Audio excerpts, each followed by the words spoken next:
You are listening to Woodland Walks, a podcast for the Woodland Trust, presented by Adam Shaw. We protect and plant trees for people to enjoy, to fight climate change, and to help wildlife thrive.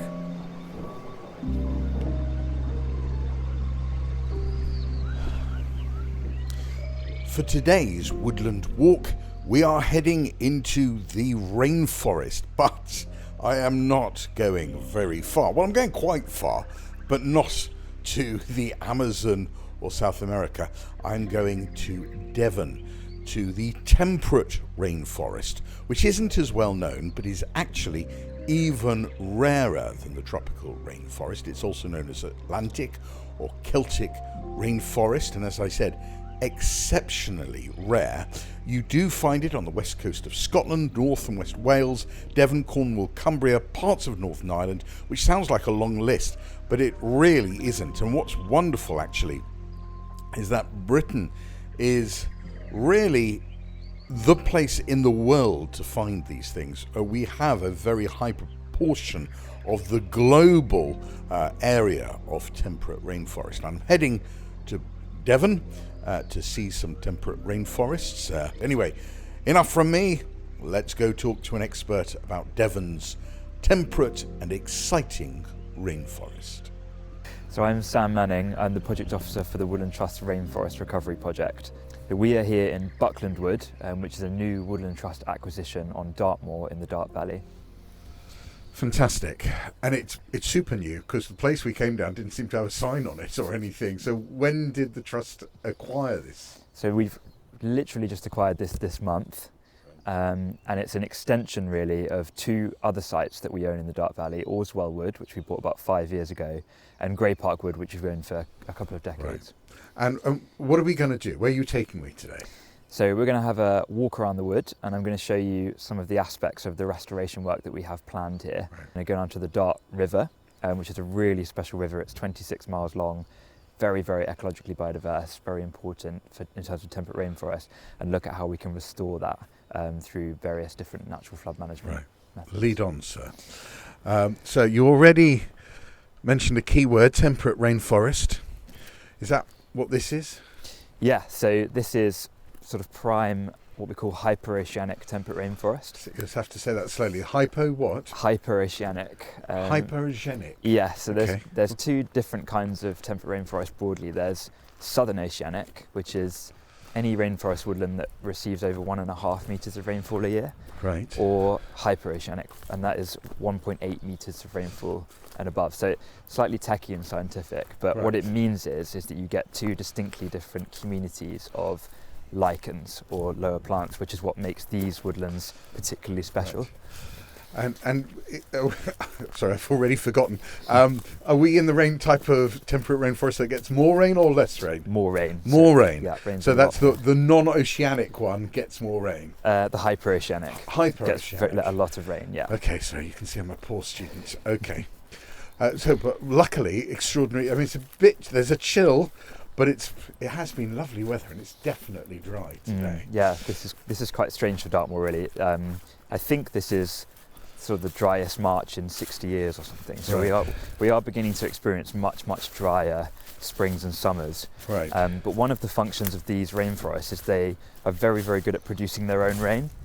And in 2020, during the COVID lockdown, there was a real blue sky, dry sort of drought level day in that March-April period. And I remember walking through this valley in the middle of the day, and there was a thunderstorm.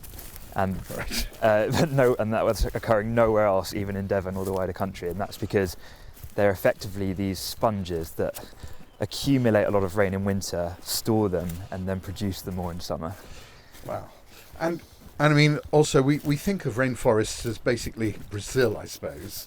But we have temperate rainforests in the UK, and my understanding is, I mean, they're extraordinarily rare on a not just the UK. I'm talking about a global level. Just give us a sense of how special and unusual these environments are. Yeah, that's right. So they're found only on 1% of the Earth's land surface. So they are rarer by area than tropical rainforest. Right. Do you happen to know? Sorry, are we going down there? Down there. Yeah. Okay. So 1% temperate rainforests. Do you know what tropical rainforests are, to give us a sense of proportion? I actually don't know that, No. but I suspect it's probably around somewhere between 10 to 15%. Okay, well, I'm not going to hold you to that, but that gives us a sort of sense of just how rare these are. And tropical rainforests are fairly rare anyway, but okay. So these are very, very unusual environments. And what are you trying to do here then? Well, a lot of these temperate rainforests are ancient woodlands, but they are plantation on ancient woodlands. So they are woodlands that have existed in perpetuity for as long as records go back. But a lot of them, as you can see here, have been coniferized. So they would have been cleared of their native tree species like oak to be replaced by non-native timber crops from places like the Pacific Northwest, which that's also ironically a temperate rainforest landscape. But those species are not co-adapted to the species we have here. So you get these plantations that are very, very unbiodiverse, very dark, very shading, and really don't work in tandem with a lot of the light demanding rainforest species that we have, like rowans, hawthorns, oaks, that kind of thing. Of those sites I've talked about, almost half of it is conifer. So your first job, ironically, is to take trees out. Well, there'll be a sort of two-pronged approach really of using natural processes to diversify the forest, make it more structurally diverse, but we will need to intervene at certain times, particularly if we have really, really rare species. So in Orswell, for example, there's a species of lichen called Basidia subturgidula, which is a mad Latin name. Okay, I'm definitely not saying that. But that species, for example, we have a quarter of the entire world's population of that species of lichen in Orswell. Right, in Orswell, which is quite a small place. Yeah, exactly. Okay. It's about 100 hectares. So, and that's a quarter of the global population of this lichen is in that. Of that species, yeah. So when it comes to that, it's really about almost surgically intervening. That's interesting. Let's, Kerry, you better lead on. I have no idea where I'm going. But that's interesting because I can see you planting trees. I've never heard of people actually planting lichen. I didn't think that was even possible. Yeah, so we call it translocation, right.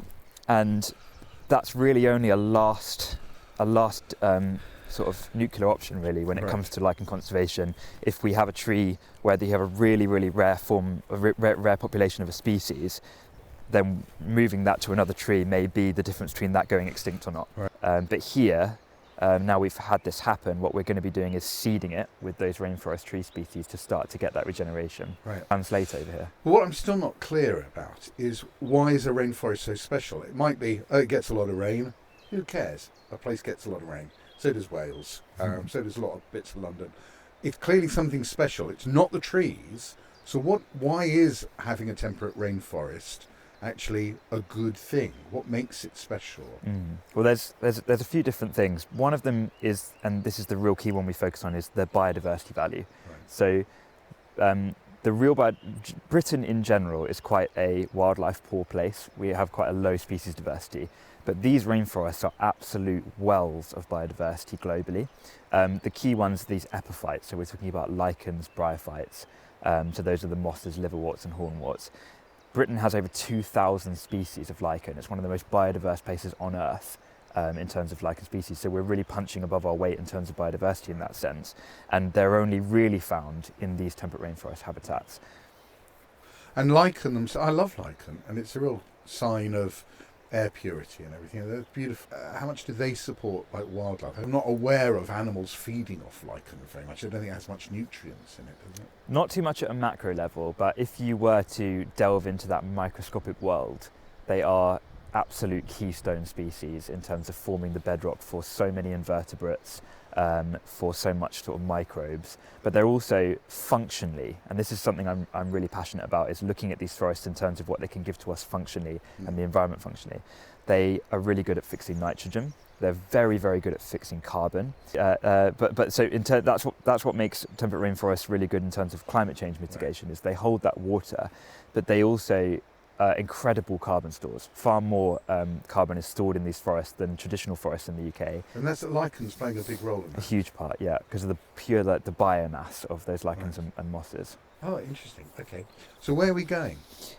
So I would quite like to go down to that river. I'd love to go down the road. Can I just ask, we're not going that way, are we? No, I think we're going to. That's when we may drive down, I think. Drive down there? Yeah. No, we're not going to drive down there. That's not possible. We might have to go a bit of a scenic detour around. Yeah. Okay. Well, let's go down to the river. Okay. You have to lead. You look like...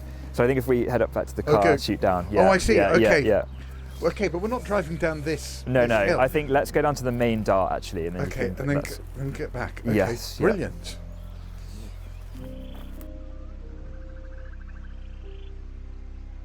We have come down to the river. Remind me what the river's called? This is the Webbon. The Webbon, which leads into the Dart.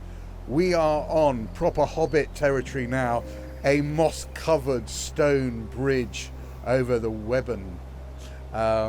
We passed a beautiful little cottage. Actually, there's a number of beautiful cottages here. So, explain a bit about where we are. Well, yeah. So we're stood on the Webbon watercourse, and just behind us is the confluence of where it enters the Dart River. And this is kind of where it feeds into our aspirations for the restoration of the site. Is what many people would consider to be quite a natural-looking river or a natural-looking watercourse. But this really, as you can see, is very straight. It's very cut down into the ground, so we call that incision. And that's a product of centuries of draining and of artificial domestication of this watercourse to allow the land around it to be drier, which makes it more kind of productive for forestry. So that's not natural? No. Are you going to do anything about that? I feel like a teacher. Are you going to do anything about that? That is the plan. How do you change? I mean, the river has cut, therefore, quite a deep edge into the land. Mm-hmm. What would you be able to do to change that then? Yeah, so a couple of years ago I went out to the Pacific Northwest, Canada, Vancouver Island, to see their temperate rainforests and have a look at how old growth, sort of ancient temperate rainforests function, but also how they restore them. And I asked them to take me to a river that was their best example of a really healthy rainforest river with really good salmon populations, with great biodiversity, that would have been unaffected by humans. And they took me to a place called Lush Creek. And from the bottom of the watercourse, where it entered the sea, to the headwaters, you couldn't see the water. It was absolutely covered in wood. So huge trees that had fallen in, trees bank to bank, pinned against the bank. And what that does is it creates a much more dynamic river system that doesn't go in a straight line, but also holds back a lot of the gravel, the sediment and the silt that in this kind of river is making its way to the ocean and causing a lot of damage. So it's allowing, or maybe placing, actual dead trees into the water, and we can see one tree's already there. Presumably that just naturally fell in. That's right, yeah. So if we left this for 1,000 years, Right. it would fill. Right. It would effectively be a giant log jam, and we'd start to get a lot of that naturalised process happening, and then you get much more biodiversity because there's more invertebrates in the river, there's more shelter for fish and birds, there's more habitat. But what we're effectively planning on doing is doing something what people call stage zero restoration, so accelerating that 1,000-year process and taking it back to a more naturalised river. It's such a spot, I think it's time for a bit of social media video. So I'll film that. You can see that on the Woodland Trust and my sites, and then we'll crack on. Sorry, I know this is really important, but this is an amazing fallen tree over a dry stone wall covered in moss. I just had to stop for a moment. And look, you talked about lichen. Mm-hmm. I know I asked you a question and then stopped you answering it. I love this lichen. It's all on this tree. It is really, really beautiful. So this is called sea storm lichen, which is one of the few lichens that has actually a romantic sort of English name. Wow. That isn't Latin. Well, very cool. Yeah. Whilst you're talking, I'm going to take a photo. Okay. Yeah, go on. So sea storm lichen. Yeah. And so a lot of the lichens will, as you can see, grow on the branches where the light is greater. So there's almost a canopy world of biodiversity up there. And what we're doing by increasing the light levels is drawing these lichens down to the forest floor by increasing the light levels. But this is a really really good example of the kind of levels of deadwood we actually want to aspire to. Right. So as you can see, in most of the forest, it's completely denuded of deadwood. So we'd be lucky if we get sort of 5 cubic meters of wood per hectare. In the forests of the temperate rainforests of Canada, they have sort of 600 cubic meters a hectare of deadwood. Of deadwood. So you could barely even move through their forests. And that's super, because often people want the deadwood cleared because you go, oh, well, it's untidy. But that's a sort of oasis of biodiversity. That's right. So it's a whole layer of ecology that we're missing from our forests. And we recently did a study on something called the blue ground beetle, which is an endemic rare species to temperate rainforests. We didn't know where they went in the day. So we didn't really know anything about them. They're very elusive. They come out at night, walk up the trees, and they reflect the moon off of their blue kind of shiny carapace. They're our biggest beetle. So we did a study with Exeter University where we put GPS tracking backpacks on them. On a beetle? On a beetle, wow, okay. To find out where they went. And lo and behold, we found that they were going into these deadwood habitats. And so it just shone a light on how important increasing deadwood in these forests is for all of those species. Amazing. I tell you what, I do encourage you to follow the Woodland Trust's social media, Insta and all the rest of them, and my Blue Sky and Twitter or X or whatever it is you want to do. And I'm now going to take a photo, which hopefully you'll see on any of that social media. So do follow them all. We're going to take a pause as I pose. I'm back from my photographic expedition. Right, so you can answer the question again now about this public debate about access and what have you. Got you lead on whilst we're sure, we'll just head this way. Talking over there. So, yeah, Dartmoor is really kind of the centre of gravity for a wider story around public, an increasing demand from the public to access land for well-being, recreation, connection to nature. That has been kind of growing here, particularly in this area. Right. So there are, I think we do need to go that way now. I think they've blocked the path. Okay, fair enough. So we might need to scramble. Okay, we're going back to where we came from. All right. Although that path there looks This blocked. one looks good, yeah. Well, oh, okay. Well, go through this. Through the little stone wall. Yeah. Okay. Ruby's following, doing social media. Oh, okay. Yeah, sorry, carry on. So I suppose the concern of some people might be that increasing footfall, public access to these really important fragments of temperate rainforest could have a damaging effect on the biodiversity here. But the reality is that in order for people to connect with, understand and care about nature, they need to have access to it. Right. And so we need to bring people into these habitats in a sensitive and considered way to educate people about them. But the other key thing is we need to expand these habitats. So we're part of something called the Southwest Rainforest Alliance. And our goal collectively is to increase the amount of temperate rainforest in Devon and Cornwall, triple it by 2050. Okay, I mean, that's worth pausing on that for a moment. That's an extraordinary task. I mean, it sounds a bit, I have to say, I'm a bit sceptical about that. It sounds like you plucked that out of the air. How on earth would you get to tripling the cover you've got? Well, we think we can do that mostly through buffering existing temperate rainforests, so planting around them, which can then make those bigger, better, more connected. But also just by introducing trees into farmed landscapes, but not in a way that damages the farming, so agroforestry, but also the inclusion of hedgerows that connect up those fragments. And there's been a lot of work that's being done currently in partnership with Plymouth University to model how we would do that effectively. And the other thing that strikes me, when we talk about ancient woodland, you're talking about, well, we can't create ancient woodland, and the clue's in the name, it's got to be ancient. It is different for temperate rainforest, isn't it? These things, which I've heard about, are achievable in a relatively short period of time. Is that right? That's right. So we think we can create new temperate rainforest within our lifetime, so within a kind of 40, 50 year woodland establishment phase. And as part of the Rainforest Recovery Project, we have a strand of work that we're calling the Temperate Rainforest Creation Trials.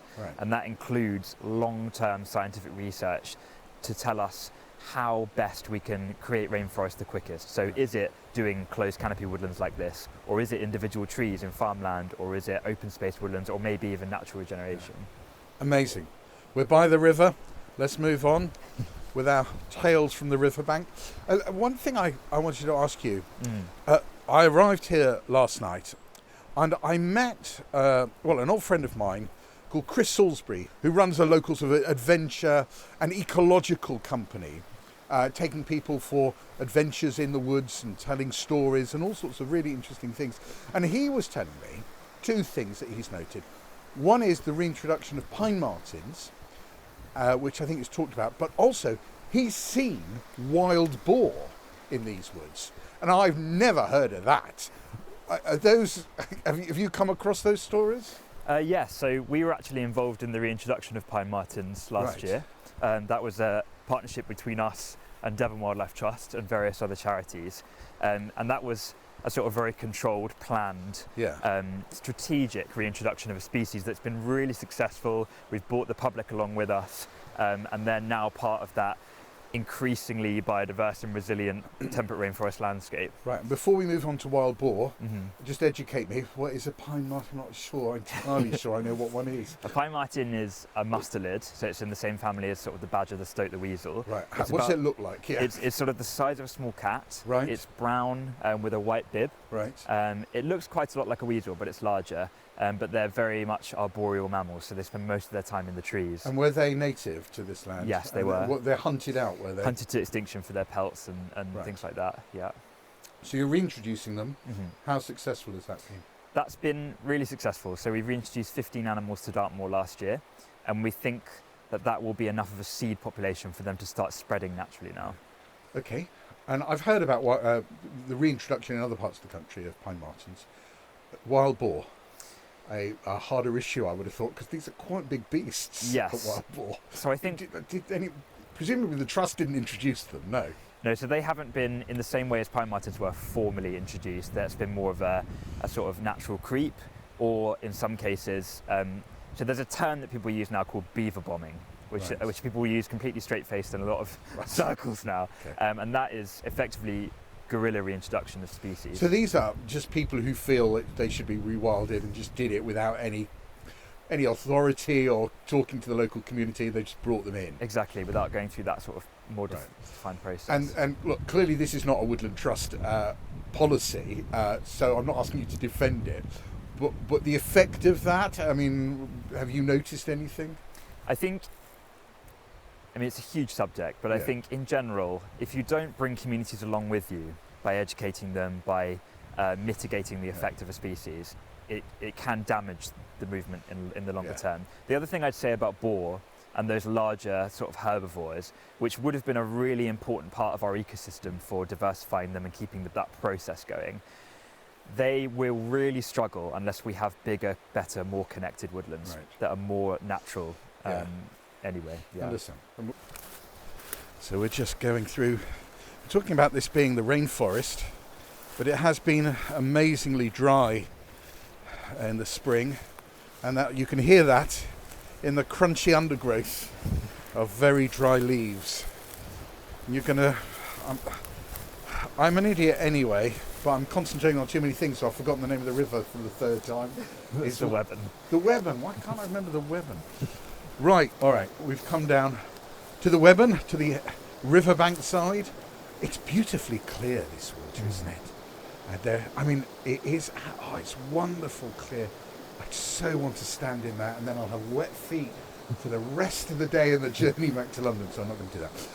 How much of a threat is this sort of environment under? So, temperate rainforest once covered about 20% of the UK, and they would have clothed our western seaboard, which receives that amazing sort of oceanic rainfall and temperature we've been talking about. That's been reduced now to about 2% in the UK. From 20 to 2%? From 20 to 2, so a 90% loss. Over what sort of period?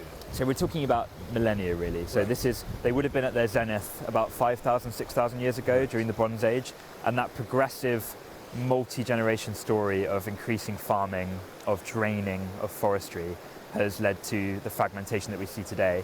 In Devon and Cornwall, we think it would have covered about 75%. That's now been reduced to about 8%. So a similar 90% loss both regionally and nationally. And you optimistic that that's about to change? Are we now seeing a different story? I feel really optimistic, but mostly that's because I think we're facing a lot of these holistic problems at the moment around the biodiversity crisis, around climate change, and I think rainforests are an actually incredibly cheap, scalable way of restoring nature, which will help us with the biodiversity crisis, but also protect communities from climate change. By doing some of this re-wetting work, by increasing tree cover, we can massively reduce flooding and massively mitigate the effect of drought on our farming and on our communities as it gets worse. We are hoping to raise £2.8 million to help us achieve the goals we have here, and the site will be open once we've achieved that goal towards the end of the year. And people can go to woodlandtrust.org.uk/southwest to find more about that appeal. So just repeat that website again. So if people want, if you've got your pen or your computer keyboard ready, here is the website to go to. That's woodlandtrust.org.uk/southwest. And they can learn more about it, but also contribute there, can they? That's right, yeah. And if they want to learn more about the Rainforest Recovery Project, we are launching a website this week called the rainforestrecovery.org.uk. Fantastic. So by the time you hear this podcast, all of that will be available to you. At the moment, I can edit it all together. It is an amazing, amazing site. I am really privileged to be here. What a wonderful place. Sam, thank you very much indeed. Welcome. Great. Thank you for listening to the Woodland Trust Woodland Walks. Join us next month when Adam will be taking another walk in the company of Woodland Trust staff, partners and volunteers. And don't forget to subscribe to the series on iTunes or wherever you are listening.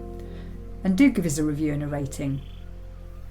If you want to find out more about our woods and those that are close to you, check out the Woodland Trust website. Just head to the Visiting Woods pages. Thank you.